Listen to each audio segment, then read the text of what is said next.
sounds as if you believe that state and local governments may wind up going broke pretty soon. Well, I think you can look, and Puerto Rico is maybe coming close, but we've had a Detroit bankruptcy. We've had serial municipal bankruptcies in California. I think there's a city that's now working on its second bankruptcy. So, yeah, people say, oh, well, a defined benefit pension from my employer, there's no risk. The big risk is that your employer will go broke.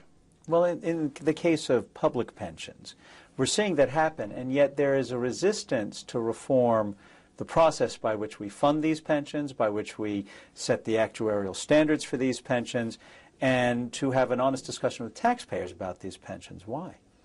It is interesting because, normally you think of liberals and Democrats as being people who really want to regulate, and particularly they want to regulate the financial markets in order, as they say, to protect the little guy. Well, here's a case in which cities and states are not held to the same standards for their pension funds that any private employer would be. In fact, if private employers did what routinely a lot of cities and states do, they would go to jail. So why is there no public outcry over this? I think, there's some public outcry, but there's unfortunately there's a kind of a conspiracy between government officials, politicians, and union leaders often. Because the deal is this: the union leader wants to show the union members, hey, belonging to the union is a good thing. I get you benefits. You get more with me than you get on your own. So I go into the negotiations with management, in this case with the city or the state government, and I come back with something that you'll say, wow, we got a great union leader. I don't begrudge him a penny of his salary because really this union is working for me. Well, here's the problem. If you're asking for a big raise for your members this year, the politicians have to pay it this year. And that means they have to either tax the voters, and the voters don't like to be taxed, to pay for your raise, or they got to cut spending on something else to get the money. Well, voters don't like it when politicians cut spending on their favorite programs. But if you say, okay, you kind of go behind the scenes and the union leader says to the politicians, look, I know you don't have any money in the budget this year for a big raise, but how about this? How about a really big pension raise? And the politician knows, I don't have to pay that this year. I can make the union leader happy. I can make all the members of the union happy, and they're going to vote for me because I'm being so generous. Plus, I don't have to spend anything on this. So you wrote an article 2 years ago in which you brought up this issue about the demise of the blue social model, as you call it. And in a second, I'm going to ask you to explain a couple of things, including the blue social model. But first, let me quote you because you brought up the tax situation from that article.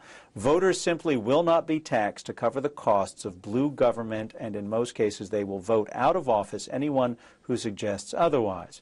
Voters with insecure job tenure and at best defined contributions rather than defined benefit pensions simply refuse to pay higher taxes so that bureaucrats can enjoy lifetime tenure and secure pensions. This applies to conservatives and liberals. This isn't one side. No, that's exactly right. So the politicians have said promising a pension in the indefinite future is a way I can make the unions happy without making the voters angry. But the union leaders also understand that for this to work, they can't go to the next step, which is saying to the politician, now that you've guaranteed this very large pension, you must start putting away enough money every year so that my members will actually get this pension. Because if the politician actually had to pay the full price of assuring with conservative investments and really, none of this like, hedge fundy or swaps, derivatives, all this sort of crazy razzle-dazzle stuff, but conservative investments in a well-managed portfolio that they can pay the pension, then the deal is off because the whole point is for the politician to make the union leader look good without actually having to take money from taxpayers. But the key is not taking money for taxpayers because there's this whole debate over the annual required contribution, the actuarial required contribution, the ARC, and how much has to be put in. But as long as that's a small amount, that's good for the politician who can deliver services. That's right. So in that sense, and the union leaders who, if they really had the interests of their members at heart, should be arguing for very, very conservative calculations here and forcing, they're representing the workers. They force those politicians